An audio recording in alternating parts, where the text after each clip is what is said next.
Voice క్లియర్గా ఉంది కదా ma'am? Yes sir, clear sir. అయితే వెరైటీగా అంటే నేను అంటాను సోషల్ ఇంజనీరింగ్. మనము ఒక సోషల్ ఇంజనీరింగ్ అనేది చాలా అవసరం. ఎందుకంటే ఈ 5th డైమెన్షన్ రీచ్ అవ్వడానికి మనకి ఎన్నో రకాల అయినటువంటి కన్ఫ్యూజన్స్, రాంగ్ ఇన్ఫర్మేషన్స్, మనల్ని కరప్ట్ చేసేది, తప్పుదోవ పట్టించేది, పక్కదోవ పట్టించేవి చాలా భూమి మీద జరుగుతాయి. మీకు నేను చెప్పాను ఏంటంటే ఇది మేడం రికార్డ్ స్టార్ట్ చేశారు కదా? రికార్డ్ స్టార్ట్ చేశారు కదా మేడం? రికార్డ్ ఎప్పుడు స్టార్ట్ అయింది? ఓకే దెన్ సరే. అయితే ఇది మనకి తప్పుదోవ పట్టించే కొన్ని చాలా రకాల మిస్ఇన్ఫర్మేషన్, మిస్కాన్సెప్షన్స్, లేదా అంటే ఇప్పుడు పెద్ద ఎనర్జీ సునామీ జరుగుతున్నప్పుడు ఏమవుతుందంటే మనకి ఈ ఇన్ఫర్మేషన్ రెవల్యూషన్ కూడా పెరగడం వలన లో ఎనర్జీ ఫ్రీక్వెన్సీలో ఉన్న సోల్స్ అన్ని కూడా పక్కదోవను పట్టబడతాయి. అంటే ఇప్పుడు చేపలు వల వేసినట్టు మొత్తం దొరికినట్టు సైడ్ చేయడం జరుగుతుంది. ఈ టైం లైన్ అలాగే ఉంటుంది. కాబట్టి మనము కన్ఫ్యూజన్ ఉండకూడదు. క్లారిటీ తోటి మన జీవితం లీడ్ చేయాలి అంటే బాగా ధ్యానం చేసిన వాళ్ళకి సమస్య ఉండదు. ధ్యానం చేసిన వాళ్ళకి కూడా మన సాంగత్యం అంటే మనతో ఉన్న కుటుంబ సభ్యుల యొక్క మూర్ఖత్వము, లేదంటే వాళ్ళ యొక్క విధి విధానాలు, వాళ్ళ సోషల్ బిహేవియర్స్ కూడా మనల్ని అప్పుడప్పుడు తప్పుదో పట్టించి మనల్ని మిస్గైడ్ అవ్వడానికి అవకాశం ఉంది. కాబట్టి as part of social intelligence అనేది మనకు ఉండాలి. కాబట్టి సోషల్ ఇంటెలిజెన్స్ గా నేను ఇప్పుడు సందర్భం నడుస్తుంది. మనము ఇరాన్ తాలూకా వార్ గురించి మనం తీసుకుంటే కనుక అది ఎంత ఇంపాక్ట్ క్రియేట్ చేస్తుందంటే నేను అప్డేట్స్ ఫాలో అవుతుంటాను. భూమి మీద కని విని ఎరగని విధమైన సంక్షోభానికి ఇప్పుడు కారణం అవుతుంది. అంటే ఈ అమెరికా తోటే మనకి ఈ ట్రాన్స్ఫర్మేషన్ సునామీ అంటే ఈ మొత్తము భూమి మీద ఉన్న మార్పులు చేర్పులు అనేది కాలానికి ఇప్పుడు మనము వచ్చామన్నమాట. ఈ కాలం అంటే ఏదో ఇప్పుడు కారణాలు అంటే ఒక పని జరగడానికి మనకి టైం బాగాలేకపోతే ఎవడో వచ్చి మనకి ఏదో చేసిపోతాడు. అంటే మనకి ఏదో ఒక ప్రమాదాన్ని ముంచి వెళ్ళిపోతాడు. ఆ ప్రమాదం చేసినోడు ఆడేమో గొప్పోడేమో అవ్వక్కర్లేదు మన జీవితాన్ని తలకిందులు చేయడానికి. అంటే మన కర్మలు లేకపోతే మన టైం బాగాలేనప్పుడు లో ఎనర్జీ లెవెల్లో ఉన్నప్పుడు ఆ గ్రహ ప్రభావాలు, కర్మ ప్రభావాలు అనేది మనల్ని కోలుకోని విధంగా దెబ్బ కొట్టి పోవడానికి అవకాశం ఉంది. ఆ కొట్టినోడు ఎవడో ఒకడు అవ్వచ్చు, వాడేం గొప్పడు అవ్వక్కర్లేదు, కానీ మన జీవితం అంతా తలకిందులు అవడానికి అవకాశం. సో మీకు టూకీగా అంటే చాలా లోతైన విషయం ఇది, మీకు అందరికి తెలియంది. మీకు అందరికి ఈ evil of matrix of evil అంటే ఏంటి? మీకు ఈ ప్రపంచంలోని మనకి కొన్ని రిలీజన్స్ ఉన్నాయి. ఏంటి రిలీజన్స్ అంటే బాగా సనాతనం పూర్వం అంటే బిఫోర్ క్రైస్ట్ ఉన్న వాటిని మనము అథెంటిక్ రిలీజన్స్ గా తీసుకుందాం. ఆఫ్టర్ అంటే మనం ఇన్ జనరల్ గా before Christ, after death Jesus before Christ అంటాం. కాబట్టి ఇన్ జనరల్ గా మనం బిఫోర్ క్రైస్ట్ ఉన్న రిలీజన్స్ ఏమైనా ఉన్నాయంటే కనుక అఫ్ కోర్స్ మనం గూగుల్ చేస్తే మనకి హిందూ ధర్మం అతనంత పురాతనమైనది, సనాతన అయినది అని చెప్పి మనకి ఎలా గూగుల్ చేస్తేనే వస్తుంది. దాని గురించి మనం వేరే డౌట్ పడక్కర్లేదు. తర్వాత హిందూ ధర్మం తర్వాత అత్యంత పురాతనమైంది కొడితే కనుక ఇన్ డీటెయిల్ గా చూస్తే 2000 BCలో ఉన్నవి ఏమన్నా చూస్తే కనుక అది పారసీస్. నిన్న చెప్పుకున్నాం అంటే ఇరాన్. ఈ రోజు ఏదైతే ఇరాన్, ఎందుకంటే నేను చెప్తున్నాయి ఈ అమెరికా మొత్తం ప్రపంచానికి అడగళ్ళాడిస్తున్న అమెరికాకి ఇరాన్ ఎందుకు ఛాలెంజ్ చేయగలిగింది అంటే ఇప్పుడు న్యూస్ కూడా ఎలాగొస్తుందంటే మొట్టమొదటిసారిగా ఇరాన్తో అమెరికా ఓడిపోయింది టెక్నికల్ గా. వాళ్ళు ఎన్ని ప్రగల్భాలు పలుకుతున్నా సరే ఇప్పుడు లేటెస్ట్ న్యూస్ ఏంటంటే చాలా దారుణంగా ఓడిపోయింది. ఎందుకంటే చాలా మంది సైనికులు 700 మంది పైగా సైనికులు రిజైన్ చేసేసి మేము యుద్ధం చేయమని చెప్పి బ్యాక్ ఆఫ్ అయిపోతున్నారు. అంటే అది ఎప్పుడు జరగదు అలాగే. ఏ వార్ సిచ్యువేషన్ లో కూడా మన భారతదేశంలో పెద్ద పెద్ద క్రైసిస్ వస్తే కూడా మన భారత సైనికులంతా జాయిన్ అయిపోయి ముందుకెళ్ళారు తప్పితే, ప్రాణాలు కోల్పోయారు తప్పితే ఒక అంత పవర్ఫుల్ కంట్రీలోని వాళ్ళు బ్యాక్ ఆఫ్ అయిపోతున్నారంటే అది చాలా దురదృష్టకరమైన అమెరికా యొక్క అంటే అన్ని రకాలుగా వాళ్ళ భూమి మీద పట్టును కోల్పోతున్న విధి విధానాలకి ఇది స్పష్టంగా మనకి ఈ ఉదాహరణ కనిపిస్తుంది. What is the America? ఈ అమెరికా గురించి మనం చెప్పుకుంటే మనం ఈ రిలీజియన్స్ గురించి మనకు కొంత అవగాహన అవసరం. ఏంటి రిలీజన్, మనం ఎందుకు రిలీజన్ నేను పదే పదే వాటిని దూరంగా పెట్టండి, వాటి జోలికి వెళ్ళొద్దు అంటే దానికి సంబంధించిన వ్యక్తులను కూడా, అంటే వాళ్ళకి దైవం దరిద్రం అనేది తెలియకుండా, ముఖ్యంగా మన భారతదేశంలో కన్వర్టెడ్ పీపుల్ ఎవరైతే ఉన్నారో వాళ్ళకి దైవము దరిద్రానికి తేడా తెలియని స్థాయిలో వాళ్ళు దిగజారంటే కనుక అది చాలా దురదృష్టకరం.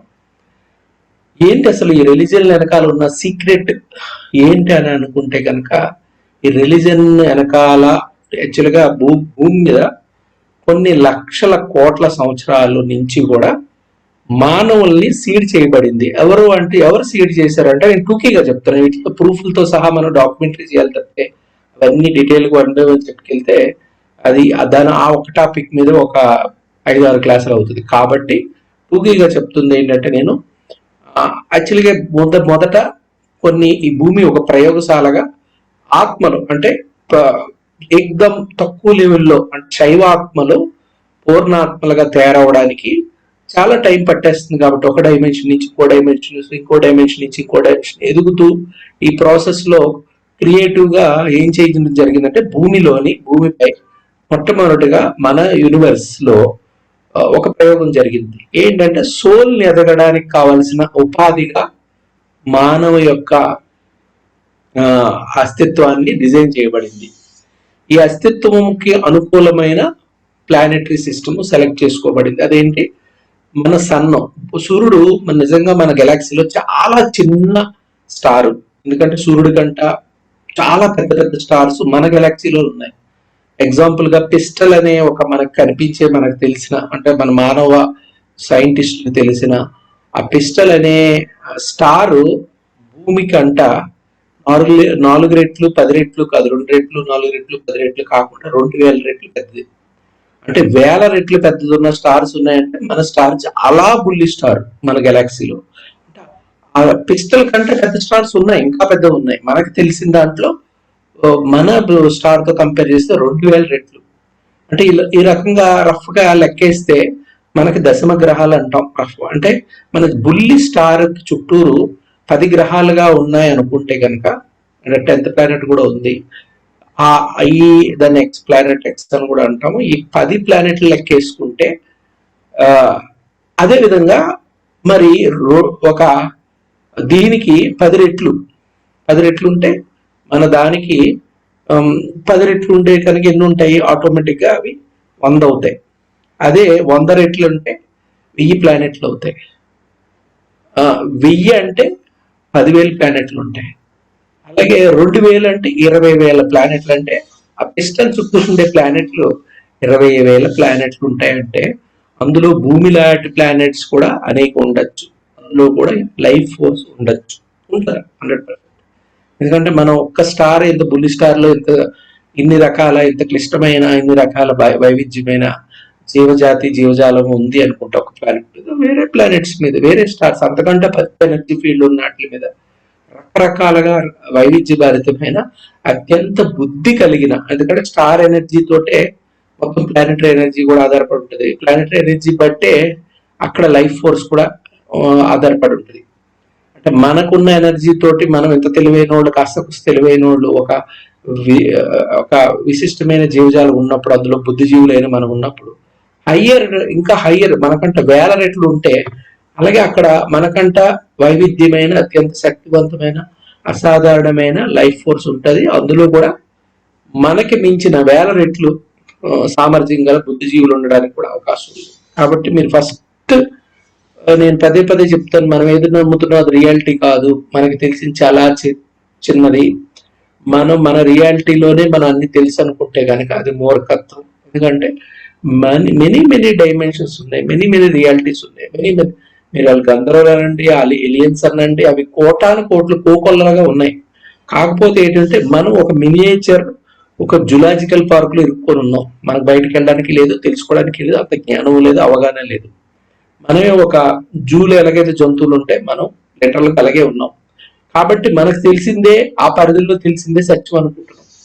దాంట్లోనే రకరకాల ఫిలాసఫీలు, గురువులు, దేవుడి గురించి మనం ప్రవచనాలు ఇవన్నిటిలో మనం కొట్టిపెట్టాడుతున్నాం. అంటే సోషల్ ఇంజనీరింగ్ తో సైంటిఫిక్ ఆలోచిస్తే there is are so many beings, లెక్కలేని బీయింగ్స్, మనకి బుర్రకు అందని బీయింగ్స్, మనం ఊహించలేని లైఫ్ ఫోర్స్, రకరకాల వైవిధ్యమైన క్రీచర్స్, చాలా ఇంటెలిజెంట్ బీయింగ్స్, ఎన్నో రకాలుగా అనంతంగా ఉన్నాయి. వాటి సైజులు కూడా మనకు మించిన ఎన్నో రెట్ల సైజు ఉండొచ్చు. అలాగే మనం ఊహించిన విధంగా రకాలుగా ఉండొచ్చు. సో ఇవన్నీ తెలియాలంటే మీరంతా 4th టైం మాస్టర్స్ అయితే కానీ ఇవన్నీ అర్థం అవ్వవు, చెప్పినా సరే మీకు ఎక్కువ. బట్ అంటే మీకు కొంతవరకు అవగాహనకి చెప్తున్నా. అయితే ఈ అన్ని మల్టిపుల్ రియాలిటీస్ లో అనేక రకమైన అంటే మల్టిపుల్ డైమెన్షన్స్ లో మన పరిధులు పరిస్థితులు చాలా అంటే ఇసుక రేణువు లాంటిది. అంటే భూమి మీద బోల్డ్ ఇసుక ఉంటే ఆ ఇసుకలో మన స్టార్ ఒక ఇసుక రేణువు అనే చెప్పుకోవాలి. కాబట్టి మనకు తెలిసి దేవి లేదు అనుకుంటేనే చాలా మంచిది. అయితే ఇంత తెలియని వాళ్ళు, మనం ఇంత అంటే నిమ్న స్థాయిలో ఉన్న బుద్ధిజీవులుగా మనం ఓన్లీ ప్లానెట్ కే పరిమితమైన వాళ్ళు, టైప్ 1 లో లేని వాళ్ళమి, ఇంటర్స్టెల్లార్ గా మిగతా నక్షత్ర రాశులు కూడా మనకి వేరే నక్షత్ర రాశుల గురించి ఆలోచించే సామర్థ్యం కూడా లేని వాళ్ళు, మనము వేరే ప్లానెట్ కి ఎప్పుడు ట్రావెల్ చేయడానికి కూడా అవకాశం, ట్రావెల్ చేయడానికి వెళ్ళొచ్చే బుద్ధి కూడా, అంటే వాటిని జర్నీ చేసే అంత టెక్నాలజీ కానీ సామర్థ్యం కానీ లేనిపోని మనం బ్రహ్మలము లేకపోతే పరబ్రహ్మలవి, మనమే దేవుడు, మనమే గాడ్స్ అని అనుకోవడం అనేది మీన్స్ టు వెరీ స్టూపిడిటీ. అంటే ఎందుకంటే జ్ఞానం అనే దాన్ని చాలా విశిష్టంగా విజ్ఞానపరంగా అన్ని రకాలుగా వ్యాలిడేట్ చేసుకోవాలి. ఏదైనా జ్ఞానం తెలుసుకోవడానికి 5 రకాల ప్రామాణికతలు ఉంటాయి. 5 రకాల ప్రామాణికతలు ఏంటంటే, ఒకటి అణు ప్రమాణము, ఆత్మ ప్రమాణము, సాపేక్ష ప్రమాణము, తర్వాత అలాగ ఒక 5 ప్రమాణాలు ఉంటాయి. సింపుల్ గా చెప్తాను అవి ఇన్ డీటెయిల్. 5 ప్రమాణాల్లో ఒకటి శాస్త్ర ప్రమాణం, అంటే శాస్త్రాల్లో దానికి సంబంధించింది రిఫరెన్స్ ఉండాలి. సెకండ్, కాలమాన పరిస్థితుల్లో ఆ ప్రమాణం ఎప్పటికీ వ్యాలిడిటీ ఉండాలి. అంటే అది త్రేతాయుగంలో వ్యాలిడిటీ ఉంటే ఇప్పుడు కలియుగంలో వ్యాలిడిటీ కాదంటే అది సత్యం కాదు. 3, దాన్ని ఏదో ఒక గురువుల పరంపరలో దాన్ని అనుసరించి ఆచరించి ఆ యొక్క ప్రామాణిక ఉద్దేశాన్ని అచీవ్ చేసి ఉండాలి. అంటే ఈ యొక్క సాధన వల్ల ముక్తి మోక్షాన్ని పొందుతారు అని అంటే గనక దాన్ని ముక్తి మోక్షం పొందిన గురువులు యోగులు ఉంటేనే, ఆల్రెడీ అది అచీవ్ చేయగలిగేది అయితేనే అది వ్యాలిడేటెడ్ సత్యం. అంతేగాని అప్రామాణికంగా దాని యొక్క గుణాన్ని పొందలేనప్పుడు, దాన్ని అచీవ్ చేయలేనప్పుడు కూడా అది సత్యం కాదు. తర్వాత 4వది, అది సైంటిఫిక్ గా వ్యాలిడేట్ అయి ఉండాలి. అంటే ఏ కాల పరిధుల్లో కూడా యాసిడ్ ప్రూఫ్ గా అన్ని సందర్భాల్లో అన్ని విధాలుగా అది ఆమోదయోగ్యం. అంటే అది అన్ని సైంటిఫిక్ గా కూడా, అంటే శాస్త్రీయ పరంగా సైంటిఫిక్ గా కూడా అది వ్యాలిడేట్ అయ్యి ఉండాలి. ఏదో మనకి ఇప్పుడు వెళ్ళి పైకి వెళ్తే స్వర్గం ఉంటది, అక్కడేమో 3 మంది ఏంటంటే వీళ్ళు ఉంటారు, దేవతలు ఉంటారు.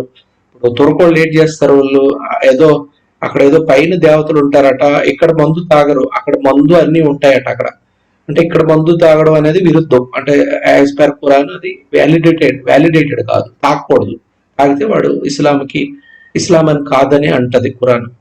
మరి ఇక్కడ మందు తాగరు, అన్ని రకాలుగా వాళ్ళు నిరంతరం 5 సార్లు జపాలు చేస్తారు, అన్ని చేస్తారు. కానీ ఇదంతా ఎందుకు చేస్తారంటే పైకి వెళ్ళినాక, స్వర్గానికి వెళ్తే అక్కడట మందు, కావాల్సినంత మందు ఉంటుందట, మగవులు ఉంటారట. తర్వాత చాలా చాలా the non sense story which is not relevant to the logic. దాని గురించి ఏం చేస్తారంటే మళ్ళీ ఒక లింక్ ఏంటంటే, అక్కడికి రీచ్ అవ్వడానికి భూమి మీద మనుషుల్ని చంపియాలి. అంటే ఇది ఎలా, వాడు చచ్చిపోవాలి, ఆత్మహుద్దాలే చేసన్నా చచ్చిపోవాలి, అడు ఇస్లాం కాని వాడిని అందరినీ చంపియాలి. అంటే ఇది ఏమాత్రం లాజికల్ గా లేని ఒక క్రూరమైన వికృతమైన, లేదు అంటే సైకోపాత్ ఫిలాసఫీని ఎలాగా మనిషి యాక్సెప్ట్ చేస్తున్నాడు అంటే వాడు ఎంత నికృష్టమైన మానసిక స్థితిలో ఉన్నాడు అన్నది మనం అర్థం చేసుకోవచ్చు. ఎందుకంటే నేను ముందు చెప్తాను వీటివన్నీ అసలు ఈ ఫిలాసఫికల్ ఐడియాలజీస్ ఎక్కడి నుంచి వచ్చినాయి, దానికి మూలకారకులు ఎవరు, దానికి ఇందులో ఉన్న కాన్స్పిరసీస్ ఏంటనేది ఇక్కడ చెప్తున్నాం. అయితే ఇలాగా ఈ యొక్క అనేక విరుద్ధమైన భావజాలం రావడంలోని కీలకమైన అస్తిత్వం ఎవరితో వస్తుంది అంటే, మన ముందు కొన్ని కోట్ల సంవత్సరాల సనాతన ధర్మం అనేది అని ఉంటే కనుక మరి అన్ని కూడా సనాతన ధర్మం నుంచే రావాలి కదా. అంటే మనం అనుకున్నవి, మనం ఏదైతే ఆలోచిస్తున్నది, ఏదైతే వింటున్నది, ఇవన్నీ సనాతన ధర్మంలో చూస్తేనే అది క్యారీ ఫార్వర్డ్ అవ్వాలి. ముందు ఏది ఉంటే దాని నుంచి రావాలి కదా. కాబట్టి నేను ఏమంటున్నానంటే, మన సనాతన ధర్మములోనే ఉన్న ఒక ఋషి, ఐ థింక్ సో, అది నేను రెఫరెన్స్ అది పెట్టాల్సింది, కశ్యప మహాముని అనే అతనే అటు దేవతలకి, దైత్యులకి, లేదు అంటే డిమన్స్ కి, అందరికీ తండ్రి. అంటే ఆయన ద్వారా పుట్టించబడతారు మొత్తం. అంటే ఈ భూమి మీద ఒక రియాలిటీ, ఒక మ్యాట్రిక్స్ క్రియేట్ చేయడానికి, బంగారానికి ఎలాగైతే వస్తువుగా తయారు చేయాలంటే దాంతో కొంత ప్యూర్ బంగారం ఎలా కుదరదో, ఏ విధంగా పనికిరాదో, దానికి కొంత నెగిటివ్ అంటే ఏదో ఐరన్ కానీ, కాపర్ కానీ ఏదన్నా జోడిస్తే గానీ అది తక్కువ మోతాదులో అది ఆర్నమెంట్ గా ఒక ఏమంటారు ఒక నగాన్ని అట్రాక్ట్ గా తయారు చేయడానికి అవకాశం లేదు. కాబట్టి అలాగే ఫిజికల్ రియాలిటీలో భూమి యొక్క పరిధులు, పరిస్థితులు పరిణామ ప్రక్రియకు అనుగుణంగా ముందుకు నడాలి అంటే ఈ రియాలిటీలోని దేవతలు ఉంటే సరిపోదు. దానికి ఆపోజిట్ అంటే పొలారిటీగా, నెగిటివ్ పొలారిటీగా దెయ్యాలు, పిశాచాలు, లేదంటే వాటికి సంబంధించిన రాక్షసులు కూడా అవసరము. ఎందుకంటే లేకపోతే పొలారిటీ బ్యాలెన్స్ అవుతుంది. అంటే ఫిజికల్ రియాలిటీలోని జడత్వం ఉండాలి. జడత్వం లేకపోతే ఇంకా ఫిజికల్ గా ఉండడానికి లేదు. అందరూ దేవతలుగా, డివైన్ గా ఉండాలి తప్పితే ఫిజికల్ రియల్ లో జడత్వాన్ని క్రియేట్ చేయాలంటే కనుక తామసికమైన, లేదంటే రాక్షస అనుకూలమైన తత్వాన్ని జోడించాల్సి ఉంటుంది. కాబట్టి ఇది డివైన్ మ్యాట్రిక్స్ లో భాగంగా భూమి మీద ఈ యొక్క డిమెన్స్, రాక్షసులు ఇవంతా మనము క్రియేట్ చేయడం అనేది అది సనాతన ధర్మం అంటే సప్త ఋషుల ద్వారా ఏర్పాటు చేయబడింది. అంటే దానికి ఒక లాజిక్ ఉంది. అది మనం ఫర్దర్ గా ఇన్ డీటెయిల్ గా చెప్పుకుందాం సందర్భం. అంటే ఇదంతా మన సనాతన ధర్మం నుంచి, ఋషుల యొక్క పరంపర నుంచే భూమి మీద ఫిజికల్ రియాలిటీ మేనిఫెస్టేషన్ లో భాగంగా జోడించబడింది.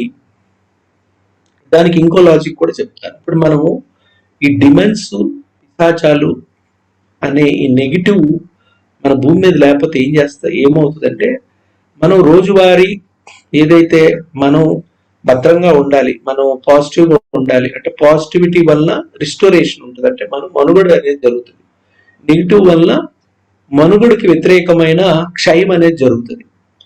అందువల్ల మనలోని మనం ఎదగడానికి, ఆత్మపరంగా ఎదగడంలో మనం ఎన్నో కొన్ని పొలారిటీస్, రకరకాలమైన అంటే సుఖము, దుఃఖము, సంతోషము, బాధ, ఇలాగా పోలరైజ్డ్. అంటే ఇప్పుడు మనం దుఃఖం ఉంటేనే సంతోషం తెలుస్తుంది. కాబట్టి దుఃఖం కూడా ఉండాలి. పొలారిటీ లేకపోతే సంతోషం ఎవరు అప్రిషియేట్ చేయరు. ఎందుకంటే మిడిల్ ఈస్ట్ లోని, నేను ఇవి ఒక ఎగ్జాంపుల్ చెప్తాను, అరబ్ కంట్రీస్ లో చాలా రిచ్ గా ఉంటారు అక్కడ. అంటే వాళ్ళకి డబ్బులు అవసరం, గవర్నమెంటే డబ్బులు ఇస్తుంటది వాళ్ళ పౌరులకి. కువైట్ వెళ్ళినా, ఏదన్నా కంట్రీస్ వెళ్తున్నప్పుడు, ఖత్తర్ కానీ కువైట్ కి విపరీతమైన సంపద వాళ్ళకి వస్తుంటది. ఎలాగంటే గవర్నమెంట్ ఇస్తుంది. మనం ఎవరిని అక్కడ ఏదన్నా బిజినెస్ చేయాలి అంటే కనుక రూల్ ఏంటంటే, అక్కడ ఉన్న కువైట్ కానీ, ఖత్తరీ కానీ వాడు పట్టుకొని వాడితోటి బిజినెస్ చేయాలి. మనం సొంతగా బిజినెస్ పెట్టడానికి లేదు. అంటే ఏ ఫారిన్ ఎక్స్పాట్రియేట్ కూడా అక్కడ ఓన్ గా చేయడానికి లేదు. కానీ వాడు చెయ్యాలి అంటే ఎవడో ఒక స్పాన్సర్ ని మనం పట్టుకోవాలంటే అక్కడ ఉన్న పౌరుడిని మనం తీసుకోవాలి. పౌరుడి పేరు మీదే మనం బిజినెస్ చేయడానికి అవుతుంది. అంటే వాడు ఏం చేయడు, సంతకం పెడతాడు పేపర్ మీద వానరగా. అంటే మనం ఏది పెట్టినా సరే, అక్కడ కార్లు నడపాలన్నా, పెద్ద పెద్ద ఇండస్ట్రీలు పెట్టాలన్నా లోకల్ ఒక స్పాన్సర్ తీసుకుంటాం. అంటే ఒక కువైతీని తీసుకున్నాం, వాడికి 51 షేర్ ఇవ్వాలి. అంటే మనం సంపాదించిన వాడు పెట్టుబడి పెట్టడం ఏం, మనమే డబ్బులు, మనదే కష్టం, మనదే పని, మనదే ఐడియా, మనదే అన్ని మనవే. కానీ మనం డైరెక్ట్ చేయడం కుదరదు. కాబట్టి అక్కడ ఎవడో ఒకడిని, బాబు రారా బాబు, నువ్వు నిన్ను నా పార్ట్నర్ గా ఉండని చెప్పి వాడికి 51 షేర్ ఇవ్వాలి. 51 షేర్ అంటే వాడికి హక్కులు, అధికారాలు ఉంటాయి. ఎవరిది 1 రూపాయి ఎక్కువ ఉన్నా సరే అంటే పార్ట్నర్షిప్ షేర్ డబ్బులు పెట్టాడు, అయినా సరే వాడికి మనం 51 షేర్ వాడు పెట్టినట్టుగా ఒక డాక్యుమెంట్ తయారు చేసి మనం బిజినెస్ స్టార్ట్ చేస్తాం. రేపు అంతా పెద్దగా అయిపోయి ఎస్టాబ్లిష్ అయిపోయి ఒక ₹1,00,00,000 మొదలెట్టింది 100 కోట్లు అంటే ఒక నెలకు సంపాదిస్తున్న బిజినెస్ ని వాడు నచ్చకపోతే మనకి వదిలేసి పొమ్మంటే పోవాలి మనం. ఎందుకంటే is a major share holder. అంటే నేను చెప్పేది ఏంటంటే ఆ దేశము అన్ని రకాలుగా ఆ పౌరులకి, అంటే దేశం వాళ్ళు గవర్నమెంట్ అన్ని రకాలుగా నిత్యావసర వస్తువులు ఫ్రీగా జాగా అక్కడ కట్టుకోవడానికి హోమ్ లోను వితౌట్ వడ్డీ లేకుండా హోమ్ లోను విత్ సబ్సిడీ, అలాగే వాడు ఏదైనా కార్ నడుపుకోవాలి ఏదైనా చెయ్యాలంటే దానికి కూడా సబ్సిడీ తోటి లోన్స్ ఇవ్వడము, ఇలా రకరకాలుగా వాళ్ళకి ఎంకరేజ్ చేస్తుంటది. అంటే వాడు అంత సుఖమయంగా బతికితోడు వాడి కష్టం తెలియదు. వాడు హ్యాపీగా ఏసీలో ఉంటాడు, వద్దన్న మనం 10 మంది తినే తిండి వాడు ఒక్కడే తింటాడు, మిగిలిపోతే పారేస్తారు, వాళ్ళకి దేనికి తక్కువ లేదు. సో అలాంటి పరిస్థితుల్లో ఉన్నవాడికి వాడి కష్టం ఎప్పుడు తెలుస్తుంది? కష్టం ఉంటే కదా సుఖం. వాళ్ళు ఏమి సుఖం అనేది వాళ్ళకి తెలియదు. వాళ్ళు చిన్నప్పటి నుంచి అదే రకంగా 3 పూట్ల తింటున్నాడు, వద్దన్న ఫుడ్, వద్దన్న అన్ని సౌకర్యాలు, వద్దన్న అన్ని ఉన్నాయి, కొట్ట అన్ని ఉన్నాయి, ఏసీ, కార్లు, బంగ్లాలు, బిల్డింగ్లు అన్ని ఉన్నాయి. వాడికి వాళ్ళు డిప్రెషన్ లో ఉంటారు. వాళ్ళు ఇవాళ యూత్ డిప్రెషన్ లో ఉంటున్నారు. ఎందుకు డిప్రెషన్ అంటే వాడు కష్టం నష్టం తెలియదు. మనం ఏంటంటే చిన్నప్పుడు చాలా ఇబ్బంది పడి కష్టాలు నష్టాలు వచ్చినప్పుడు అదో గల్ఫ్ వెళ్ళి జాబ్ చేసి బాగా సంపాదించడం ఒక ప్లెజర్ ఉంటుంది. అబ్బా మనం ఇంత ఇప్పుడు సుఖంగా ఉంటున్నాం అనేది ప్లెజర్. ఆ ప్లెజర్ కి ఆపోజిట్ లేకపోతే మనకి వాళ్ళలాగా ఉంటుంది పరిస్థితి. వాళ్ళు డిప్రెషన్ లాగా ఉంది. ఎందుకంటే వాళ్ళు చిన్నప్పుడు అవన్నీ చూస్తూనే ఉన్నారు. వాళ్ళు ప్రత్యేకంగా తేడా ఏం తెలియట్లే, రొటీన్ గా ఉంది లైఫ్. దాంట్లో ఏమి కిక్ లేదు, ఏమి లేదు, ఊరికే ఒక పిచ్చిగా బతుకుతున్నాం అనే ఫీలింగ్ ఉంటుంది. అంటే నేనేం చెప్తున్నా, పొలారిటీ లేకుండా, అందుకే భూమి మీద పొలారిటీ క్రియేట్ చేయబడింది. అంటే దుఃఖం ఉన్నప్పుడే సుఖం దాని వాల్యూ తెలుస్తుంది, దాని యొక్క కిక్ అర్థం అవుతుంది. సో ఈ పోలరైజేషన్ తోటి మన ఫిజికల్ రియాలిటీ క్రియేట్ అయింది. కాబట్టి ఈ పోలరైజేషన్ లో మనకి ఈ డిమన్స్ రకరకాల అంటే భౌతికత పిశాచాలు అనేవి కూడా ఇవన్నీ పార్ట్ ఆఫ్ ది మన ఫిజికల్ రియాలిటీలో అనుగుణంగా ఉన్న సూక్ష్మ లోకాలు. అంటే ఇక్కడ మనం నేనేమంటానంటే etheric body and astral body రెండు వేరు. మన భూమి మీద ఉండేది ఈథరిక్ ఎగ్జిస్టెన్స్. ఈథరిక్ అంటే సూక్ష్మ శరీరాలతో ఉండేదాన్ని ఈథరిక్ ఎగ్జిస్టెన్స్ అంటాం. అస్ట్రల్ అంటే నేను చెప్పొచ్చు ఇక్కడ మీనింగ్ ఏంటంటే భూమి దాటి అనంతంగా విస్తరించున్న ఆకాశాన్ని మనం అస్ట్రల్ వరల్డ్ అని చెప్పచ్చు. ఎందుకంటే అస్ట్రల్ బాడీ తోటి మనం వేరే ప్లానెట్కి వెళ్ళొచ్చు, వేరే స్టార్స్ వెళ్ళొచ్చు, గెలాక్సీకి వెళ్ళొచ్చు. కానీ ఈథరిక్ అనేది భూమికి మాత్రమే పరిధులు ఉంటాయి. ఎందుకంటే ఈథరిక్ బాడీలోని జీవజాలానికి అనుకూలమైన ఒక చైతన్య శక్తికి ఆసరాన్ని కల్పించే రకంగా ఉంటది. కానీ అస్ట్రల్ వరల్డ్ లో అంటే మళ్ళీ స్పేస్ లో లేదంటే వేరే ప్లానెట్ లో జీవరాశి ఉండకపోవచ్చు, కానీ భూమి మీద ఉంది. భూమి మీద ఉన్న జీవరాశికి అనుగుణంగానే కొన్ని సూక్ష్మ స్థాయిలో ఉన్న శరీరాలు కూడా ఉంటాయి. అంటే వాటి ఫిజికల్ బాడీ లేదు, కానీ వాటికి ఒక ఎనర్జీ ఫీల్డ్ కావాలి. అంటే భూమి మీద ఉన్నవి స్పేస్ లో ఉండవు. ఆకాశం మనం భూమిని దాటిన వేరే ప్లేస్ లో ఈ భూతప్రేత పిశాచాలు ఉండవు. వాటికి కూడా ఉపాధి కావాలి. ఉపాధి అంటే భూమి మీద ఉన్న సూక్ష్మ లోకము, అంటే ఎనర్జీ ఫీల్డ్ తో ఉన్న భూమి మీద ఉన్న ఎనర్జీ ఫీల్డ్ లోనే భౌతికంగా కాకుండా సూక్ష్మంగా కూడా ఎనర్జీ ఎగ్జిస్టెన్స్ అయ్యింది. కాబట్టి ఆ లోకాల్లోని ఈ భూతప్రేత పిశాచాలు ఉంటాయి. వాటికి కూడా ఉపాధి ఉండాలి ఉండడానికి, అంటే సర్వే అవ్వడానికి. అది ఒక energy field, dark energy field అనే అవి ఆసరాగా ఉంటాయి. కాకపోతే భూమికి మనకు అనుబంధంగా ఉన్నాయి కదా, మనం ఫిజికల్ ఉన్నవి అవి వ్యతిరేకంగా ఉన్నాయి. ఇక్కడ ఏమవుతుందంటే మనం లైఫ్ లో సుఖ దుఃఖాలు, లాభ నష్టాలు అనే ఈ ద్వంద్వ ప్రమాణాలను అనుసరించి మన జీవితం నడుస్తుంటది. కాబట్టి అందులో మనం సుఖాన్ని తీసుకుంటాం, అంటే దుఃఖం ఉన్నప్పుడు ఎనర్జీ కోల్పోతాం, సుఖాన్ని తీసుకున్నప్పుడు ఎనర్జీ పొందుతాం. అంటే అలాగే ఏదైనా పాజిటివ్ థింగ్స్ మనం తీసుకున్నప్పుడు మనకి ఎనర్జీ పెరుగుతుంది. నెగిటివ్ తీసుకొని మన పరిస్థితులు బట్టి ఎక్కువ లోడ్ తీసుకుంటే మనలోని ఎనర్జీ డ్రైన్ అయిపోతాం. అంటే టెన్షన్, యాంగ్జైటీ, రకరకాల రోగాలకు కూడా లోన్ అవుతాం, అంటే ఎనర్జీ కోల్పోతాం నెగిటివిటీ వల్ల.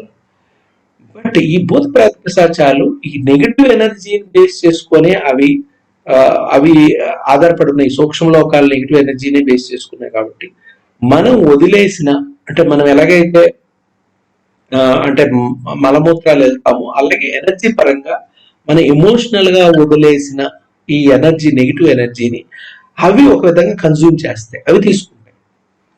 లేకపోతే ఇప్పుడు మనం అలా లేను అయితే అవి కన్జ్యూమ్ చేయనట్టు పక్షంలో భూమి మీద ఉన్న వాళ్ళందరూ మనుషులు, ఇంతమంది పీపుల్ అంతా నెగిటివ్ నెగిటివ్ నెగిటివ్ అంటే ఏమవుతుంది? దాన్ని ఎవరో కన్జ్యూమ్ చేయకపోతే, దాన్ని ఎవరో తీసుకోకపోతే, దాన్ని ఎవరో సైకిల్ అవ్వకపోతే ఇది నెగిటివ్ అయిపోయి ఇంకా భూమి మీద మానవ అంటే ప్రగతి కానీ ప్రకృతి అనేది పూర్తిగా నాశనం అయిపోతుంది. అంటే ఎగ్జిస్ట్ అవ్వడానికి ఉండదు, ఒక ఎడారిగా మారిపోతుంది. అయితే ఆ నెగిటివ్ ని కన్జ్యూమ్ చేసే నెగిటివ్స్ రీసైకిల్ అవ్వడానికి ఇవి ఒక రకంగా ఉపయోగపడతాయి. ఇక్కడ అది లాజిక్.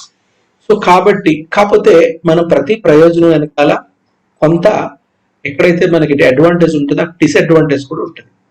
అలాగే ప్రతి డిసడ్వాంటేజ్ దగ్గర అడ్వాంటేజ్ ఉంటుంది. అంటే ప్రయోజనం వెనకాల మనకి కొంత అప్రయోజనకరమైన పరిస్థితి కూడా ఉంటుంది. అంటే ఈ భూత ప్రేత పిశాచాలు ఒక రకంగా మన జీవజాలం సస్టైన్ అవ్వడానికి, సర్వైవ్ అవ్వడానికి, కంటిన్యూ చేయడానికి ఉపయోగపడుతున్నప్పుడు కూడా మన ఎనర్జీ లెవెల్ డౌన్ అయిపోతే, మన పరిస్థితులు డౌన్ అయినప్పుడు అవి మనల్ని డైరెక్ట్ గా అటాక్ చేయడం కానీ, మనల్ని ఇన్ఫ్లుయెన్స్ చేయడం కానీ, మనల్ని నెగిటివ్ గా కొద్దిగా ముందుకు తీసుకెళ్లిపోయి వాటి నెగిటివ్ తోటి మనల్ని నాశనానికి లేదంటే మన యొక్క పరిస్థితి అతలాకుతలం చేయడం కానీ జరుగుతుంది. అందుకే మనం ఇప్పుడు హయ్యర్ ఎనర్జీ, పాజిటివ్ ఎనర్జీ ఉంటేనే మనం ఈజీగా, సుఖంగా, అద్భుతంగా ముందుకెళ్ళగలుగుతాం. సో అయితే ఈ నెగిటివ్ ఎనర్జీ ఫీల్డ్ తో కొన్ని రకాల దారులకి, కొన్ని రకాల ఏర్పాట్లకి ఈ నెగిటివ్ ఎనర్జీ శక్తి కూడా మనకి ఉపయోగపడుతుంటది. అది మనకి తంత్ర విధానాల్లో దాన్ని ఎలా ఉపయోగపడతారో మనం ఫ్యూచర్ లో చర్చించుకుందాం ఆ టాపిక్ వచ్చి. అయితే ఇక్కడ ఈ టాపిక్, ఇవాళ చెప్తున్న టాపిక్ ఇవిల్ మ్యాట్రిక్స్.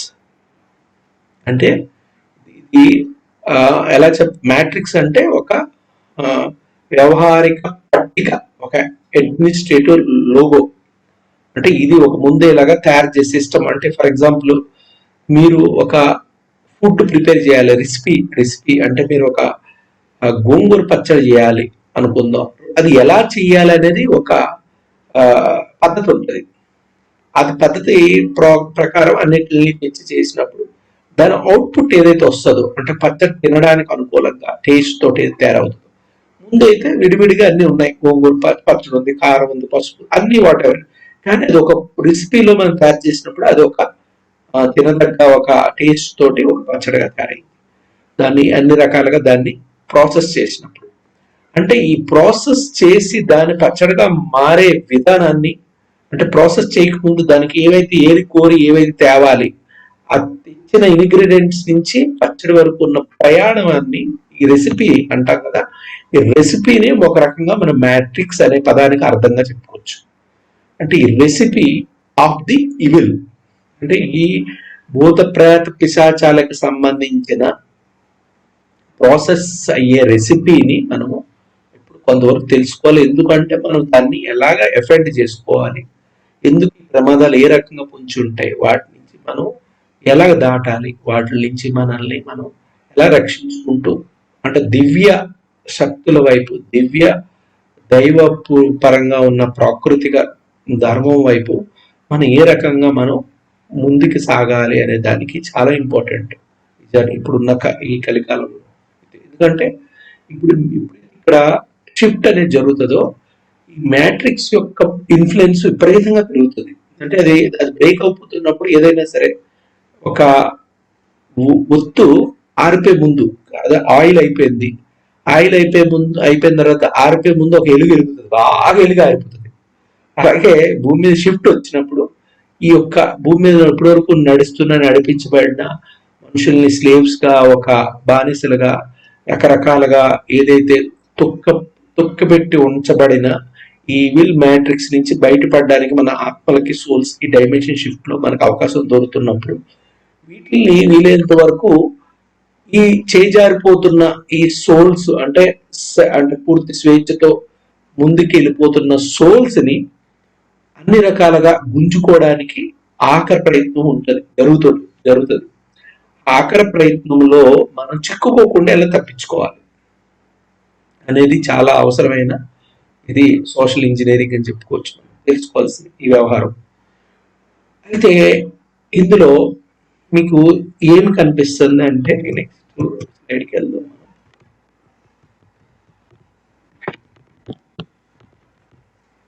ఇది అంటే ఇందులో నేను ఏం చూపిస్తున్నానంటే దీన్ని తెలుసుకోవాల్సింది ఒకటి, you are a quantum reality. Right side ఏం చదువుతుంది, you are the quantum reality. అంటే మనం ఈ ప్రాసెస్ అనేది, మ్యాట్రిక్స్ అనే ప్రాసెస్ ఎలా జరుగుతుంది అంటే ఎనర్జీ పరంగా నడుస్తుంటది. అంటే ఇది కంప్లీట్ గా మన మైండ్ ని ఇన్ఫ్లుయెన్స్ చేసి మన విధి విధానాల్ని, మన గతిని, మన స్థితిని మార్చడం అనేది ఎనర్జీ పరంగా చేస్తుంది. ఆ ఎనర్జీ ఎలా పనిచేస్తుంది, మన మస్తిష్కం, మన ఆలోచన విధానాలు, లేదంటే మన అలవాట్లు, మన దృష్టి బట్టి ఈ మొత్తము మన జీవిత యొక్క గతి స్థితి అనేది మార్చబడుతుంది. అంటే ఏంటంటే ఎవ్రీథింగ్ ఈజ్ ద ఎనర్జీ. దాన్ని you are the quantum reality. మనం క్వాంటమ్ అంటే సూక్ష్మాతి సూక్ష్మంగా ఉన్న అస్తిత్వాన్ని క్వాంటమ్ అంటాం. అంటే ఎనర్జీ ఎప్పుడు కూడా సూక్ష్మాతి సూక్ష్మమైన స్థితి స్థాయిలలోనే మార్పు చెందుతూ ఉంటది. ఆ మార్పుకి మనకి అంటే కాజ్ అండ్ ఎఫెక్ట్, ఆ మార్పుకి జరుగుతున్న కారణాల బట్టి మన యొక్క అవుట్పుట్ ఫలితం అనేది ఉంటుంది మన ద్వారా.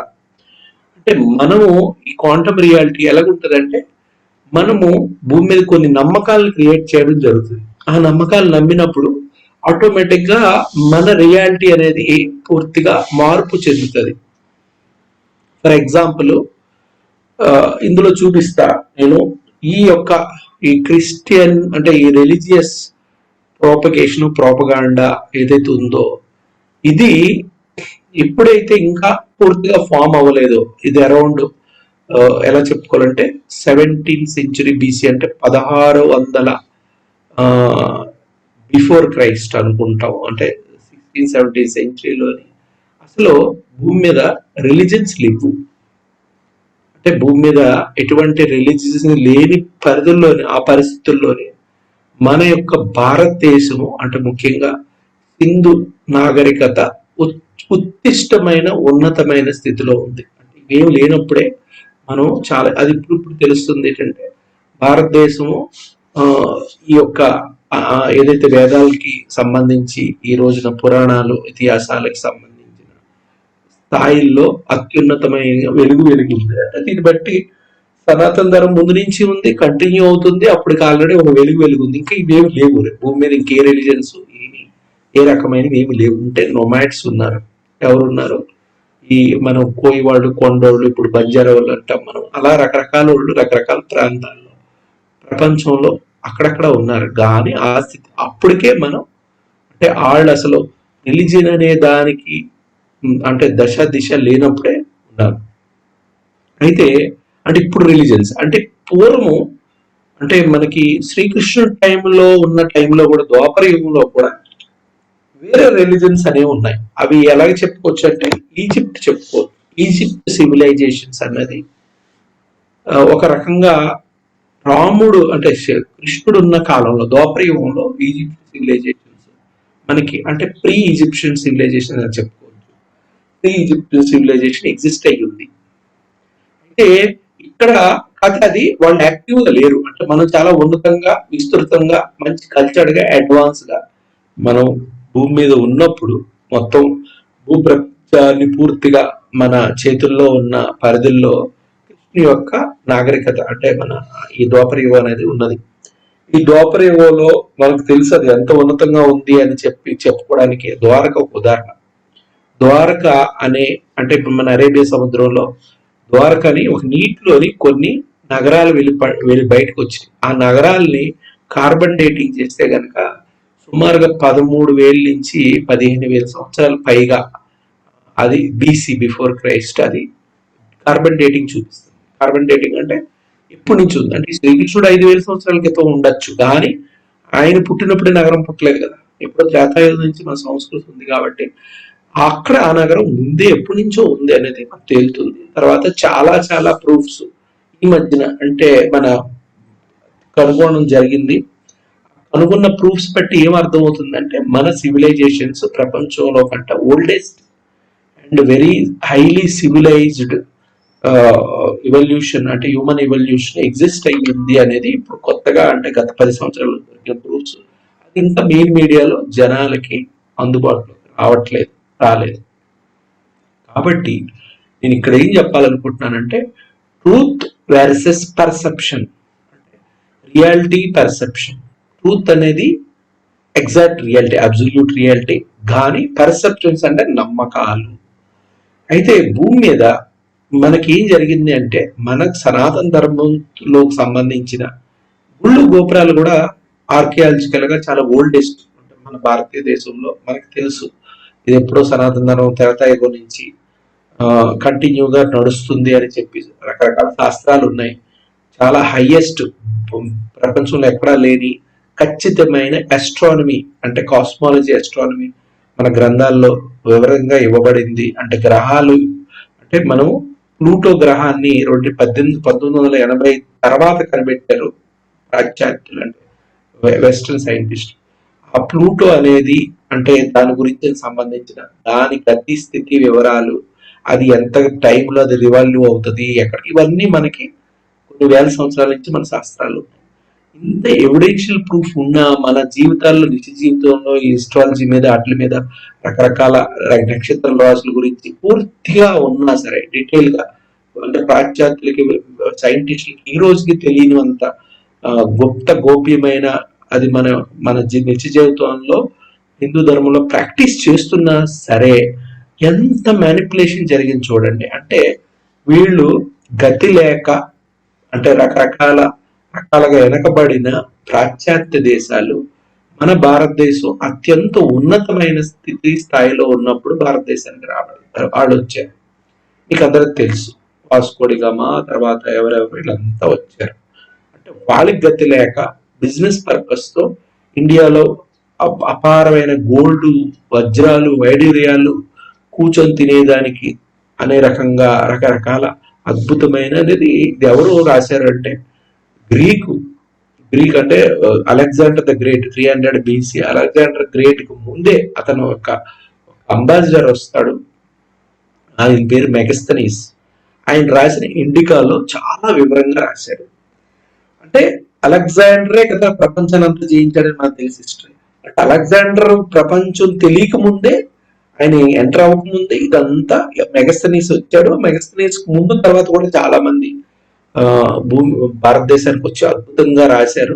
చైనాలో అయితే భారతదేశం స్వర్గలోకం అని కూడా చెప్పబడుతుంది. చైనాలో అక్కడి నుంచి వచ్చిన రాసిన వాళ్ళ డీటెయిల్స్ భారతదేశం నుంచి ఉన్నత స్థితిలో సివిలైజ్డ్ గా కానీ, ధనిక దేశంగా కానీ, రకరకాల స్పైసెస్, రకరకాల ఖనిజ సంపద ఇన్ని ఉన్నప్పటికి కూడా వీళ్ళు బ్రిటిషర్స్ గతి లేక వచ్చిన, అంటే డచ్ వాళ్ళు అవ్వచ్చు, ఫ్రెంచ్ వాళ్ళు అవ్వచ్చు, బ్రిటిష్ వాళ్ళు కావచ్చు, వాళ్ళు ఏం చేశారు, వాళ్ళు గతి లేక ఇక్కడికి వచ్చి బిజినెస్ చేయడానికి వచ్చి మనల్ని ఆఖరికి ఇక్కడున్న పరిస్థితుల్ని చూసి, ఆల్రెడీ అప్పటికే ఇస్లామిక్ దండయాత్రలు ఉన్నాయి కాబట్టి వాళ్ళతో మనకున్న వైర్యాన్ని ఆసరాగా తీసుకొని మొత్తము వాళ్ళు సిచ్యువేషన్ ని వాళ్ళకు అనుకూలంగా మార్చుకున్నారు. అంటే మన మధ్యన అటు అవసరమైన చోట ముస్లిమ్స్ బలంగా ఉన్న చోట హిందువులకి హెల్ప్ చేసి, హిందువులే బలంగా ఉన్న చోట ముస్లిమ్స్ కి హెల్ప్ చేసి, రకరకాలుగా వాళ్ళు పూర్తిగా వశపరుచుకొని ఇక్కడ పూర్తిగా కొల్లగొట్టే ప్రయత్నం చేసినంతే పర్లేదు. ఆల్రెడీ ముస్లిమ్స్ రకరకాల కొల్లగొట్టారు. వీళ్ళు చేసిందంటే మన కల్చర్ ని పూర్తిగా తారుమారు చేశారు. అంటే మనకు తెలిసిన అనంతంగా ఎప్పటి నుంచో ఉన్న మన యొక్క సంస్కృతిని ఇది ఓన్లీ మన మూఢనమ్మకాలుగా, మన యొక్క, అంటే మళ్ళీ మన దగ్గర అవి చాలా కాపీ చేశారు. అంటే మనలో శాస్త్రాలకు సంబంధించిన నిగూఢమైన, అటు విమానాలు కనుక్కోవడంలో కానీ, ఆటం బాంబు కొనుక్కోవడం కానీ, ఇవన్నీ మన శాస్త్రాల నుంచి తీసుకున్నవన్నీ వాళ్ళ సైంటిస్టులే చెప్పారు. అది కూడా మీకు రిఫరెన్స్ ఇస్తారు. సైంటిస్టులు అందరూ చెప్పారు, మేమంతా ఈ వేదాల నుంచి తెలుసుకొని ఇవన్నీ చేసామన్నది గొప్ప సైంటిస్టులు మనకి రెఫరెన్స్లు ఉన్నాయి. అంటే కానీ ఈ రోజున మనం ఏం నమ్ముతున్నాం, మన భారతదేశంలో ఉన్న అసాధారణమైన అత్యద్భుతమైన రాజుల యొక్క చరిత్ర మనకి పూర్తిగా, అంటే అవి దాచిపెట్టబడింది. అవన్నీ పూర్తిగా అంటే దానికి ఎక్కడ లేదు. మనం ఏం చదువుకున్నాం అంటే పురుషోత్తముడు అలెగ్జాండర్ ని పురుషోత్తముడు అలెగ్జాండర్ చేతిలో ఓడిపోయాడు. అంటే పురుషోత్తముడు అంటే మన సింధు ప్రాంతంలో. కానీ విచిత్రం ఏంటంటే తప్పు.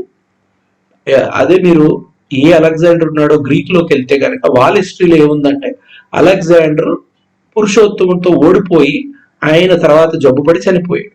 చూసారా ఎంత మ్యానిపులేషన్. అలాగే ప్రతి విషయంలో కూడా ఇక్కడ నాన్ హిందూ క్యారెక్టర్ హైలైట్ చేస్తూ ఈవెన్ దో అక్కడ హిందువుల రాజుల యొక్క బల వాళ్ళ యొక్క చైతన్యం, వాళ్ళ యొక్క గొప్పతనాన్ని వాటిని పూర్తిగా మరుగుపడే విధంగా ఓన్లీ వచ్చిన వాళ్ళు అంటే ఈవెన్ దో ముందు ముస్లిమ్స్ రాజులే వాళ్ళంతా అరాచకమైన చాలా దుర్మార్గులు. అంటే మనం బాహుబలిలో కాలకేయుల టైపు అలాంటి సంస్కారం లేదు, ఎటువంటి రాజరకమైన ఎటువంటి సంస్కృతి సంస్కారం లేని అత్యంత భయంకరమైన కిరాతకులు లాంటి ధర్మము ఏమీ లేదు వాళ్ళు వచ్చి ధ్వంసం చేసి ఏదైతే మామూలు ఇన్ జనరల్ గా ఇప్పుడు ఈ రిలీజియన్స్ లో ఎలా ఉంటాయంటే ఒక పేజీలో నీతి నియమాలు ఉంటాయి, రెండో పేజీలో అవినీతి ఉంటుంది. అంటే వాళ్ళు దేన్నన్నా వాడుకోవచ్చు సందర్భం బట్టి.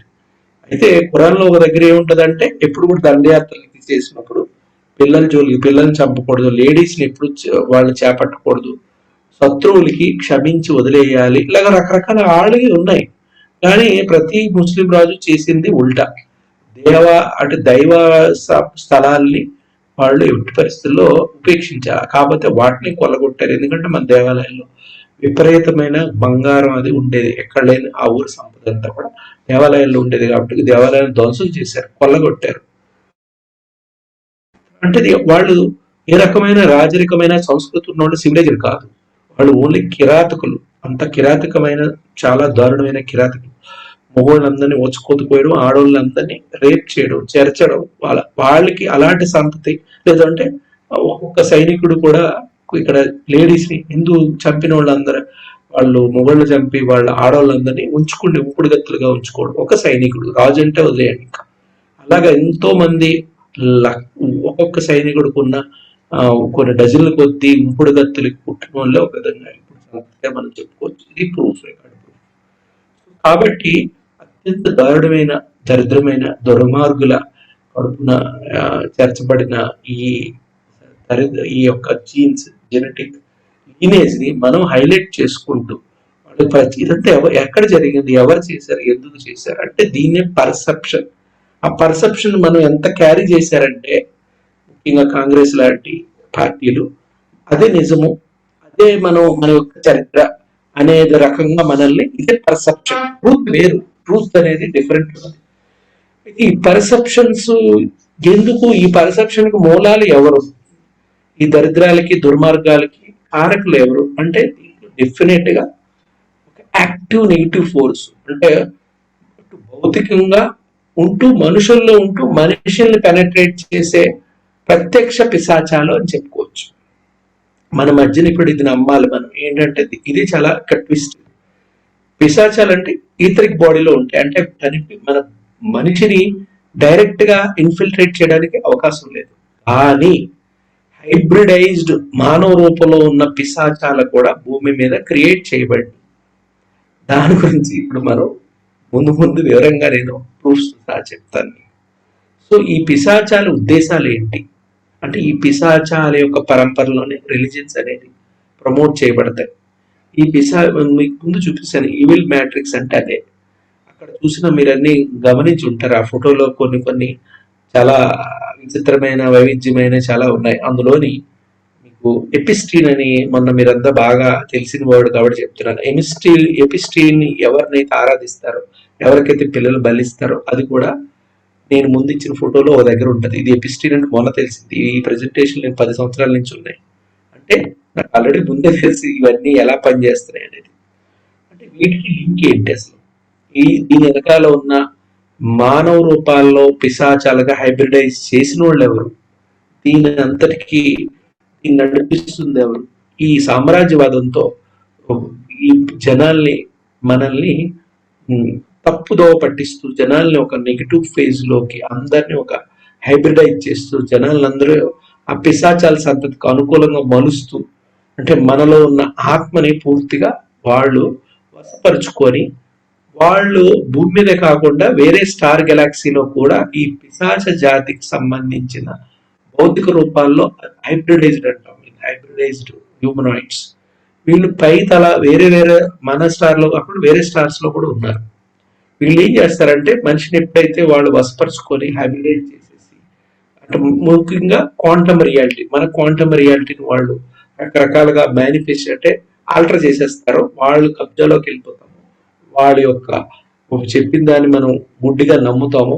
మనం కూడా హైబ్రిడైజ్ ఆటోమేటిక్ మెంటల్ వే లెవెల్లోనే మన డెమోగ్రఫీ అంతా మారిపోతుంది. ఆ ట్రాప్ లో వాళ్ళు ఒక సోల్ ని కూడా ఒక నుంచి ఇంకో చోటకి ట్రాప్ తీసుకెళ్తారు. అంటే దీన్ని డెత్ తర్వాత టన్నెల్స్ కనిపిస్తాయి. ఈ టన్నెల్స్ అనేది కూడా ఒక కాన్సెప్ట్ ఏంటంటే, మనం ఎవరైతే ముఖ్యంగా నాన్ హిందూలో ఉన్న వాళ్ళందరూ కూడా మన హిందూ రిలీజన్స్ లో ఉన్న, అంటే మన హిందూ ధర్మం ఎందుకు అంత గొప్పది అంటే, మనము ఒక్కలమే మనుషుల్ని కాల్చేస్తాం.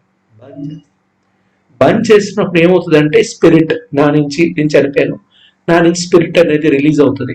అంటే అంశాత్మ ఏదైతే ఉందో అది రిలీజ్ అవుతుంది. రిలీజ్ అయినాక ఈ ప్రపంచంలో నేను జీవించిన నా యొక్క కుటుంబము లేదంటే నా చుట్టుపక్కల పరిస్థితులు, నా ఆస్తులు, నా కథ ఇదంతా ఒక షాకింగ్ మెమొరీగా ఉంటుంది కొంతకాలం. షాకింగ్ మెమొరీ నుంచి నేను రియలైజ్ అవుతాను మనం చేసే కర్మకాండలు లేదంటే ముఖ్యంగా మనల్ని కాల్చేయడం వల్ల వాడికి ఒక క్లారిటీ వచ్చేస్తుంది. నేను లేను, నాకు వీళ్ళకి సంబంధం లేదు, I need to migrate, I need to forward, ముందుకు వెళ్ళిపోవాలి అని ఎప్పుడైతే నేను ప్రశాంతత అనేది నాకు చేకూరుతుందో, కన్విన్స్ అవుతానో, అటాచ్మెంట్ అనేది డిస్కనెక్ట్ అయిపోతుందో, ఆటోమేటిక్ గా నెక్స్ట్ లైఫ్ అంటే ఫ్రీ విల్ తోటి మళ్ళీ మన కర్మల అనుగుణంగా మరో లైఫ్ భూమి మీదకి రావచ్చు. కాల్చని ఆత్మలకి ఎప్పుడు ఏమవుతాయంటే యాంకర్ అయ్యి ఉంటాయి, కన్ఫ్యూజన్ లో ఉంటాయి, ఒక టైప్ ట్రామాలో ఉంటాయి. అలాగే ఎప్పుడైతే కన్ఫ్యూజన్ లో ఉన్న వాటిని, ఆ హ్యాంగ్ అయి ఉన్న దాన్ని ట్రాక్ చేసి మరో లోకాలకి, అంటే ఇప్పుడు మనం పెంపుడు కోడి పెట్టను పెంచుకుంటాం, ఆ గుడ్లు పెడుతుంది బాగా, ఒక ప్రాంతం నుంచి ఇంకో ప్రాంతం తీసుకెళ్ళి మళ్ళీ అక్కడ గుడ్లు పెట్టించుకుంటాం, మనం వాడుకుంటాం, ఎవరు లేకపోతే ఇంటికి ఇచ్చేస్తాం. ఇప్పుడు విలేజ్ లో ఉంటారు, ఒక ఎవరైనా ఒక ఆమె కూతురు ఇంటికి వచ్చింది, అమ్మ ఇది కోడి పెట్ట బాగా పెడుతుంది నాకు ఇవే అంటే ఇచ్చేసేది. ఆమె కూతురు ఆమె విలేజ్ తీసుకుపోతుంది, అక్కడ తన గుడ్లు తింటది, లేదు అంటే అవసరమైతే ఏదో పంటకు పోచేస్తుంది. అంటే అలాగా వీళ్ళు ఏంటంటే సోల్స్ ని ఇదే ఒకసారి ఆ ట్రాప్ లోకి వెళ్ళిన సోల్స్ ని వేరే ప్లేసెస్ కూడా ట్రాన్స్ఫార్మ్ చేసుకుంటారు. అంటే దాన్ని టన్నెల్స్ సంబంధించి, అంటే ఇవి చాలా లోతైన విషయాలు, ఇవి మీకు అవుట్ లైన్స్ గా చెప్తున్నా.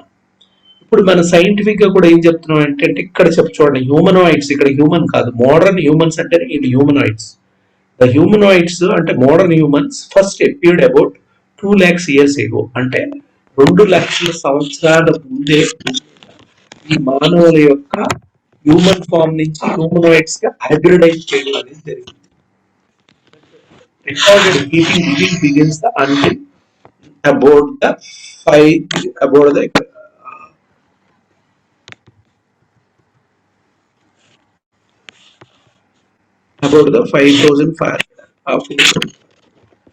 సో 2 సంవత్సరాల ముందే ఈ హైబ్రిడైజ్డ్ చేయబడింది హ్యూమన్స్.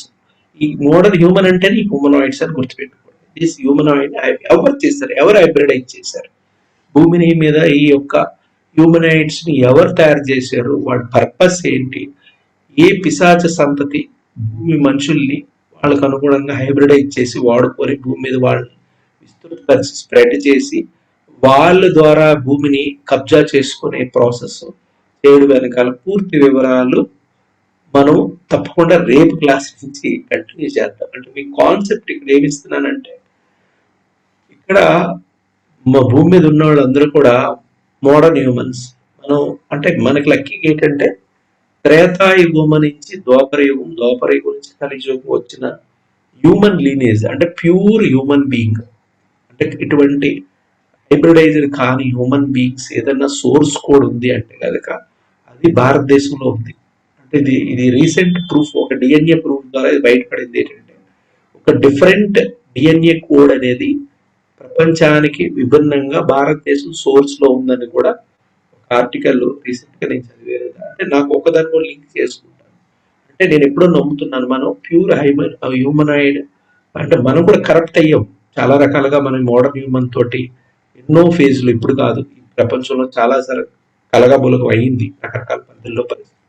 మనం చాలా రకాలుగా మన డిఎన్ఏ కరప్ట్ అయినా సరే ప్రపంచంలో ఎక్కడ లేని డిఎన్ఏ సోర్స్ కోడ్ అంటే డివైన్ సోర్స్ కోడ్ అనేది ఓన్లీ భారతదేశంలో ఉన్న అత్యధిక జనాభాలో ఉన్నదనేది ఇప్పుడు లేటెస్ట్ ఎవిడెన్స్ అంటే జెనెటిక్ కోడ్ ప్రకారం అంటే కొన్ని డిఫరెంట్ అంటే జీన్స్ లో స్టడీ ఉంటుంది. ఏ జీన్ పూల్ తోటి ఉన్న యాక్టివేషన్ ఏంటి, డిఎన్ఏ యాక్టివేషన్ ఏ స్థాయిలో ఎంతవరకు ఉన్నదని కొన్ని క్యాల్కులేషన్స్ మన జీన్ పూల్ అనేది దివ్యత్వాన్ని కనెక్ట్ చేసుకునే ఇంకా సస్టైన్ అయ్యి ఉంది. ఏదైనప్పటికి కూడా even though corrupted seeds also వాళ్ళు ఇందాక చెప్పినట్టు మనం అంతా క్వాంటమ్ రియాలిటీతో ఉన్నాం కాబట్టి క్వాంటమ్ రియాలిటీ ఒకవేళ చెప్పాలి అంటే ఇక్కడ కన్వర్టెడ్ పీపుల్ అంటే హిందువులుగా లేని వాళ్ళందరూ కూడా వాళ్ళ డిఎన్ఏ కరప్ట్ అయింది డైరెక్ట్ గా చెప్పచ్చు. వాళ్ళు కరెక్ట్ అయిపోయి డిఎన్ఏ వాళ్ళది హ్యూమనైడ్ డిఎన్ఏ అని చెప్పాలి.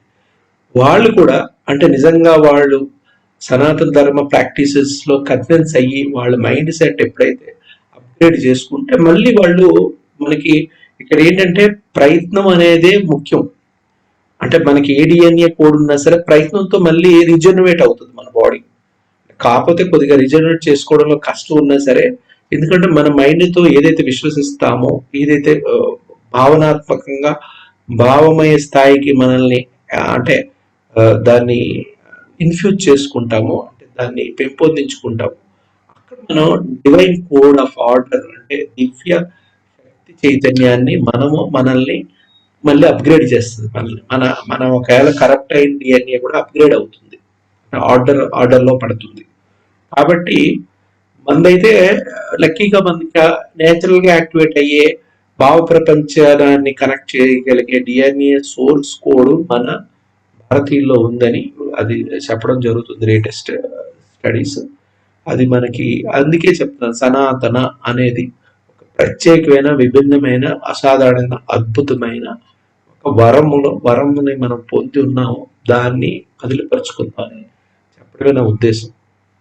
దానివల్ల ఎన్ని విధాలుగా మనం ఈ యొక్క ఫిఫ్త్ డైమెన్షన్ కనెక్ట్ అవ్వచ్చు అనేది కూడా నేను రాను చెప్తాను. దానికి ఉన్న ప్రయోజనాలు ఎన్ని రకాలుగా ఉన్నాయి అనేది మీకు తెలియనివి ముఖ్యంగా భారతీయులకి సనాతనీయులకి ఉన్న అత్యద్భుత మీద భూమి మీద ఎవరికి లేని అవకాశాలని ఏ రకంగా మనం అందిపుచ్చుకోవచ్చు అనేది కూడా మీకు వచ్చే దాని క్లాస్ కొద్ది డీటెయిల్గా చెప్తాను. ఎందుకంటే ఇప్పుడు ఆల్రెడీ టైం క్రాస్ అయింది. మనం ఇంకెందుకంటే కొద్ది డీప్ సబ్జెక్ట్ నెక్స్ట్ ఫేజ్ లో నేను ఆ ఫేస్ నుంచి చెప్పుకుంటూ తర్వాత దీని ద్వారా ఎక్కడ మనకున్న థ్రెట్స్ ఏంటి, మనకున్న రాబోయే కాలంలో భూమి మీద జరిగే డిజాస్టర్స్ లో మనం ఏ రకంగా అంటే మనం ఎన్నో ఎమోషనల్ గా ఇన్ఫిల్ట్రేట్ చేసే సిచ్యువేషన్స్ లేదంటే మన నాలెడ్జ్ ని కరెక్ట్ చేసే సిచ్యువేషన్స్ ఎక్కడి నుంచి ఎలాగ మనకి వచ్చి పడతాయి, వాటిలో ఎలాగ ఇరుక్కుంటాము, ఏ రకంగా కన్ఫ్యూజ్ అవుతాము, వాటిల్ని ముందుగా మనం ప్రిపేర్ గా ఉండడానికి అంటే వాటిలో పడకుండా మనం ఒక దివ్య చైతన్యం వైపు బాబాజీ కాన్షియస్ దగ్గరికి వెళ్ళడానికి మనకున్న పరిస్థితులు అధిగమించడానికి ఉన్న అవకాశాలు ఏంటనేది కూడా మీకు క్లాసులో తప్పకుండా చెప్తాను మాస్టర్స్. ఇద్దరితో మనం ఇంకా రేపు దాంట్లో కొన్ని డీటెయిల్ వెళ్దాం, ఓకేనా? ఇంకా రేపు త్వరగానే మొదలు పెడదాము క్లాసు. వీళ్ళు త్వరగా 9:30 ముందే మొదలు పెడితే 1 hour లో కొంతవరకు కవర్ చేస్తాం. I wish you all the best. అంతా భారతీయ సనాతులైన బాబాజీ కనెక్ట్ అవ్వాలనుకున్న వాళ్ళందరికీ కూడా మరొకసారి ఆత్మాభివందనాలు తెలియజేసుకుంటూ ఈరోజు సెషన్ ఇక్కడతో ఆఫ్ చేద్దాం. Thank you.